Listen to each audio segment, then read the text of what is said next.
La présence militaire française en Afrique a perduré au-delà de la colonisation du fait de ces accords. La France est intervenue 60 fois dans 24 pays en 60 ans. Pour le plus grand bien des potentats africains et pour la préservation des ressources naturelles jugées indispensables à l'économie française. C'est ça, la France-Afrique. Et tout cela perdure malgré les vœux hypocrites de chaque président de la République française d'en finir avec les liens opaques qui unissent la France et les dirigeants de ses anciennes colonies. Et si d'aventure un pouvoir africain montre ne serait-ce que quelques velléités d'indépendance, comme cela a été le cas en Côte d'Ivoire à l'issue des élections de l'an 2000, l'assurance vie de la présence militaire française se transforme en facteur de déstabilisation et d'affaiblissement pour ce pouvoir. À ce sujet, permettez-moi de vous interroger sur le rôle exact de la France dans le bombardement de Bouaké en 2004 et des événements qui s'en sont suivis, Madame la Ministre. Je note à ce sujet que dans la procédure concernant le bombardement, la juge d'instruction Sabine Kéris demande le renvoi des ministres de l'époque, Dominique de Villepinte, Michel Alliot-Marie et Michel Barnier devant la Cour de justice de la République. Avons-nous affaire à une barbouzerie qui a mal tourné et qui, cette fois-ci, mêlerait le sang de nos soldats avec celui des citoyens ivoiriens? Comptez-vous ouvrir les archives pour qu'enfin éclate la vérité dans cette affaire? Toutes ces méthodes sont d'ailleurs les racines de l'image déplorable de la France sur le continent africain et la raison de notre manque de crédibilité en Afrique. Avec le passé, qui est le nôtre, c'est le principe de non-ingérence qui devrait être la ligne de conduite pour notre pays, qui, parmi d'autres, a commis les pires crimes et les pires horreurs sur le continent africain. Il lui a pillé ses habitants, ses ressources, son argent. Et cela continue depuis des décennies. Il faut que cela cesse. Ce n'est pas le chemin que prend la présidence de Macron. L'habitude coloniale de la France est encore largement préservée dans certains pays d'Afrique, comme nous avons pu le voir encore en 2019 au Tchad, à Djibouti ou en Côte d'Ivoire, pour ne donner que 3 exemples. On a pu remarquer en effet de très fortes rémanences de ces principes france-africains au Tchad, où l'armée française a bombardé en février dernier une colonne de véhicules appartenant à des opposants au dictateur tchadien Idriss Déby.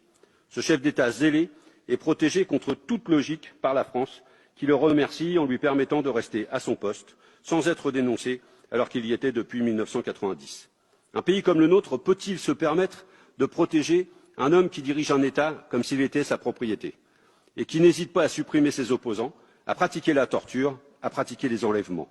Nous sommes toujours dans l'attente de précisions sur ce dossier. Peut-être est-ce inavouable. Nous continuerons à demander des comptes. Mais le Tchad n'est pas le seul pays à être encore sous protection française. Comme le dit son chef d'État Ismaël Omar Guelleh, malgré les changements dans la région, rien ne bouge à Djibouti. Lorsqu'il s'agit de faire des petits gestes pour Djibouti, l'État français ne se prive pas. Récemment, Mohamed Kadami, un opposant djiboutien disposant du statut de réfugié politique en France, a été mis en examen et risque d'être renvoyé à Djibouti au mépris du droit français pour satisfaire le régime djiboutien, voire même pour l'échanger avec un prisonnier djiboutien qui aurait un rôle dans l'affaire Sarkozy-Kadhafi. Et prenons un troisième exemple de la protection de la France envers ses fidèles, la Côte d'Ivoire.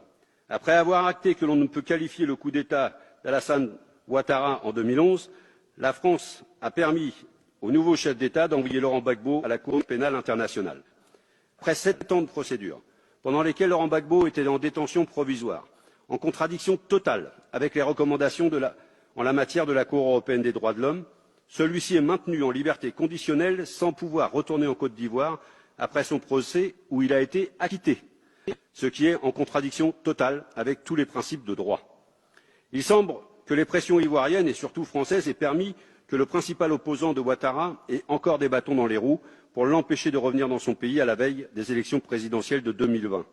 L'ingérence française dans les affaires internes des pays comme Djibouti, le Tchad ou bien la Côte d'Ivoire est insupportable et n'est pas digne de notre pays. Les accords de défense bilatéraux, s'ils ont changé dans la forme depuis les années 70, permettent donc à la France de maintenir une présence dans ses anciennes colonies, ce qui pose de graves problèmes de probité à l'usage de nos forces armées.